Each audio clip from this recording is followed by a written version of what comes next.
আমরা আছি এই রিসর্টটা, বানিয়ান ট্রি রিসর্ট। এই হচ্ছে গরুমারার জঙ্গল, পাশে হচ্ছে সানসিটি, আর এই হচ্ছে আমাদের রিসর্ট।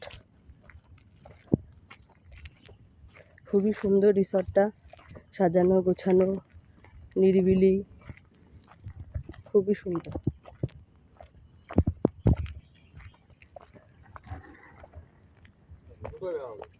লাভা, হ্যাঁ,